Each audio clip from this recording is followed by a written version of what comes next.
ಮಧ್ಯಪ್ರಾಚ್ಯದಲ್ಲಿ ಆಗ್ತಾ ಇರುವಂತಹ ಯುದ್ಧದಿಂದ ಈಗ ಚಿನ್ನ ಮತ್ತು ಬೆಳ್ಳಿ ಬೆಲೆಗಳ ಹಾವು ಏಣಿ ಆಟ ಇನ್ನೂ ಕೂಡ ಮುಂದುವರಿತಾ ಇದೆ. ಯುದ್ಧೋನ್ಮಾದದ ನಡುವೆ ಬೆಲೆಗಳ ಏರಿಳಿತ ಕೂಡ ಆಗ್ತಾ ಇದೆ. ನೆನೆ ಬಹುತೇಕ 500 ರೂಪಾಯಿಗಳಷ್ಟು ಏರಿಕೆಯನ್ನ ಕಂಡಿದ್ದು ಇಂದು ಕಡಿಮೆ ಆಗಿದೆ. ಚಿನ್ನ ಮತ್ತು ಬೆಳ್ಳಿ ಬೆಲೆಗಳ ಹಾವು ಏಣಿ ಆಟ ಮುಂದುವರಿತಾ ಇದೆ. ಯುದ್ಧೋನ್ಮಾದದ ನಡುವೆ ಬೆಲೆಗಳ ಏರಿಳಿತ ಆಗ್ತಾ ಇರುವಂತದ್ದು 500 ರೂಪಾಯಿಗಳಷ್ಟು ಏರಿಕೆಯನ್ನ ಕಂಡಿತ್ತು ನಿನ್ನೆ. ಆದರೆ ಇಂದು ಚಿನ್ನದ ಬೆಲೆ ಗ್ರಾಮ್ಗೆ 200 ರೂಪಾಯಿ ಕುಸಿತವನ್ನ ಕಂಡಿರುವಂತದ್ದು. ಚಿನ್ನದ ಬೆಲೆ ಮತ್ತೆ 14,000 ರೂಪಾಯಿ ಗಡಿಯೊಳಗೆ. ಭಾರತದಲ್ಲಿ ಸದ್ಯ 10 ಗ್ರಾಮ್ 22 ಕ್ಯಾರೆಟ್ ಚಿನ್ನದ ಬೆಲೆ 1,38,850 ರೂಪಾಯಿ. 24 ಕ್ಯಾರೆಟ್ ಚಿನ್ನದ ಬೆಲೆ 1,51,480 ರೂಪಾಯಿ.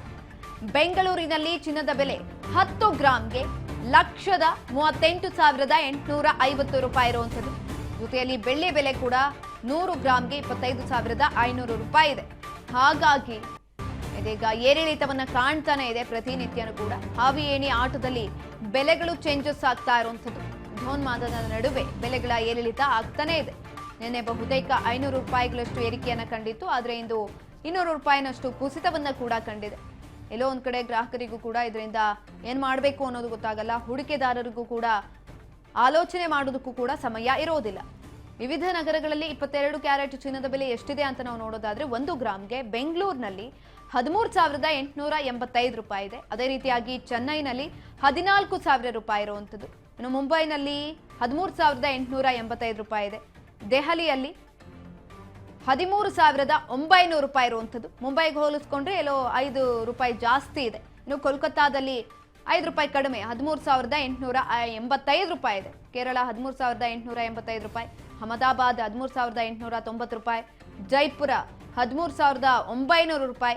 ಲಕ್ನೋ 13,900 ರೂಪಾಯಿ. ಭುವನೇಶ್ವರ 13,885 ರೂಪಾಯಿ. ಇದು ವಿವಿಧ ನಗರಗಳಲ್ಲಿದ್ದಂತಹ ಚಿನ್ನದ ಬೆಲೆ.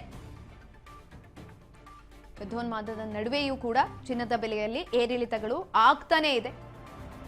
ಚಿನ್ನ ಆಗಿರ್ಬೋದು, ಬೆಳ್ಳಿ ಆಗಿರ್ಬೋದು. ನಿನ್ನೆ ಬಹುತೇಕ 500 ರೂಪಾಯಿ ಏರಿಕೆಯನ್ನ ಕಂಡಿದ್ದಂಥದ್ದು ಇಂದು ಏಕಾಏಕಿ 200 ರೂಪಾಯಿ ಕಡಿಮೆ ಆಗಿರುವಂಥದ್ದು.